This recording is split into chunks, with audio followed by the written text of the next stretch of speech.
요즘 AI 혁명, 정말 대단하죠? 이 변화의 가장 중심에 서 있는 사람, 바로 구글 CEO 순다르 피차이인데요. 과연 그는 이 상황을 어떻게 보고 있을까요?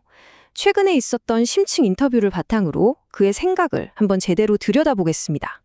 자, 먼저 이 혁명이 어느 정도 규모인지 확 와닿게 해주는 숫자부터 한번 보시죠. 1조 달러. 이게 뭐냐면요. 앞으로 몇 년 안에 기업들이 AI 인프라에 쏟아부을 돈이라고 합니다. 우리 돈으로 계산하면 와, 무려 1,300조 원이 넘는 정말 상상하기도 힘든 액수죠. 손다르 피차이는 이걸 그냥 요즘 뜨는 기술 정도로 보지 않아요. 이건 역사적인 변곡점이다, 이렇게 단언합니다. 그러니까 늘 새로운 기술로 들썩이는 그 실리콘밸리에서조차도 이건 차원이 다르다라고 느낄 만큼 특별한 순간이라는 뜻이죠. 아니 도대체 얼마나 대단하길래 특별한 순간이라고까지 하는 걸까요? 그 의미를 제대로 알려면 우리가 어떻게 지금 이 AI 시대까지 오게 됐는지 그 배경부터 좀 살펴볼 필요가 있습니다. 피차이의 관점은 이래요. 지금 AI 붐이 갑자기 툭 튀어나온 게 아니라는 겁니다. 여기 타임라인을 보시면 1980년대 개인용 컴퓨터, 즉 PC가 등장했죠. 그리고 90년대 후반은 인터넷이 세상을 바꿨고요. 2000년대엔 모바일, 2010년대엔 클라우드 컴퓨팅. 이렇게 약 10년마다 세상을 뒤바꾸는 기술적 변곡점이 있었는데 지금 AI 시대가 바로 그 흐름의 가장 최신판이라는 거죠. 자, 그럼 이 거대한 변화의 핵심, 바로 기술 자체에 대해 좀 더 들어가 볼까요? 이 AI라는 기술, 정말 엄청나게 강력하잖아요. 근데 동시에 아주 명확한 한계도 가지고 있다는 게 문제입니다. 바로 이 부분 때문에 우리가 근본적인 질문을 던지게 되는 거죠. 그래서 제미나이가 하는 말, 그거 100%다 믿어도 돼? 하고요. 이 질문에 대한 피차이의 설명은 아주 명쾌해요. 제미나이 같은 AI가 구글 검색 결과를 참고해서 최대한 정확한 답을 내놓으려고 노력은 하지만 얘의 본질은 결국 다음에 어떤 단어가 오면 가장 그럴듯할까를 예측하는 모델이라는 거예요. 그렇다 보니까 가끔은 정말 그럴싸하게 틀린 정보, 즉 거짓말을 만들어내는 거죠. 이걸 전문 용어로 환각현상, 할로시네이션이라고 부르고요. 그러니까 결론은 이거예요. 이제는 우리가 이 도구를 어떻게 써야 할지 제대로 알아야 한다는 겁니다. AI가 하는 말을 그냥 무작정 믿는 게 아니라 이게 맞나? 하고 비판적으로 생각하면서 현명하게 활용하는 능력이 그 어느 때보다 중요해졌다는 거죠. 자, 그리고 AI 이야기하면 절대 빼놓을 수 없는 주제가 있죠. 바로 내 일자리는 괜찮을까 하는 걱정입니다. 과연 AI는 우리에게 위기일까요? 아니면 새로운 기회가 될까요? 이 부분에 대해서 피차이도 사회적인 혼란이 있을 수밖에 없다고 솔직하게 인정합니다. 특히 여기 보시는 것처럼 변호사, 회계사, 언론인, 소위 말하는 사자 직업, 우리가 선망하던 그런 전문직들이 AI 때문에 직접적인 영향을 받고 있다는 걸 정확히 알고 있더라고요. 하지만 그는 이걸 비관적으로만 보지는 않아요. 재밌는 비유를 들은데요. 어릴 적 자기 집에 처음으로 냉장고가 들어왔을 때를 떠올립니다. 그 냉장고 하나 때문에 당신 어머니의 삶이 완전히 바뀌었다는 거예요. 가사 노동에서 해방돼서 다른 일을 할 수 있는 자유와 시간을 얻게 된 거죠. AI도 결국엔 그런 역할을 할 거라는 역사적인 관점을 제시하는 겁니다.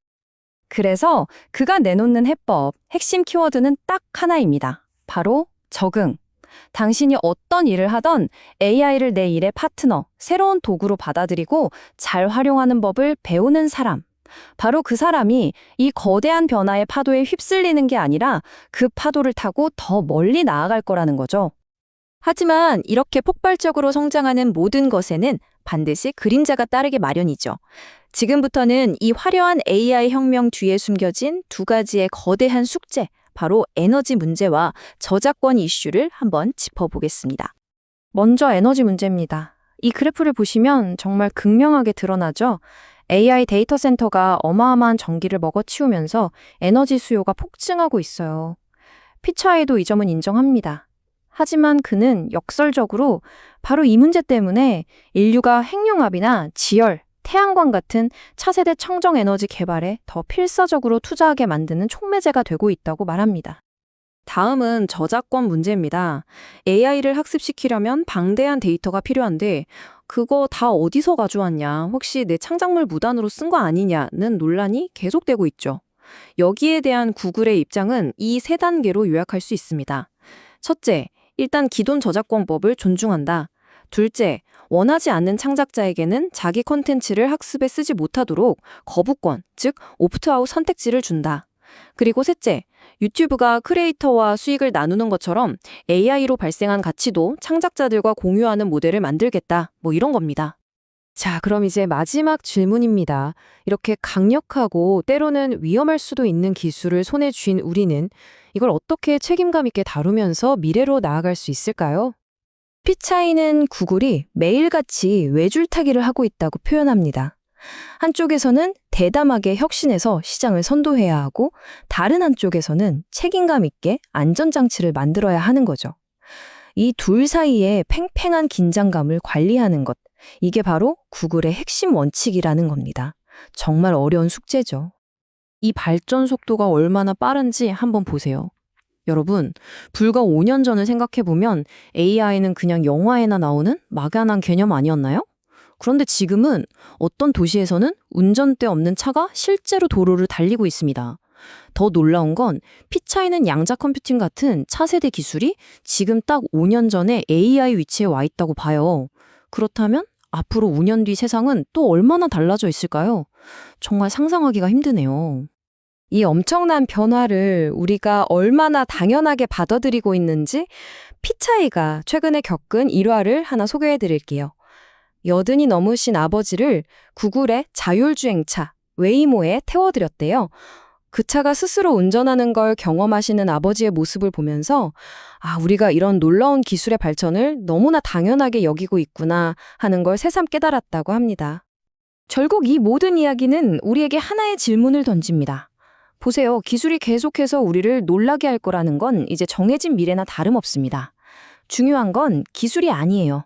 기술은 그냥 발전할 뿐이죠. 진짜 문제는, 그리고 진짜 기회는 바로 우리입니다. 이 상상도 못할 속도로 달려나가는 기술에 과연 우리는 어떻게 적응해 나갈 것인가? 그 답을 찾는 것이 우리 모두에게 주어진 숙제 아닐까요?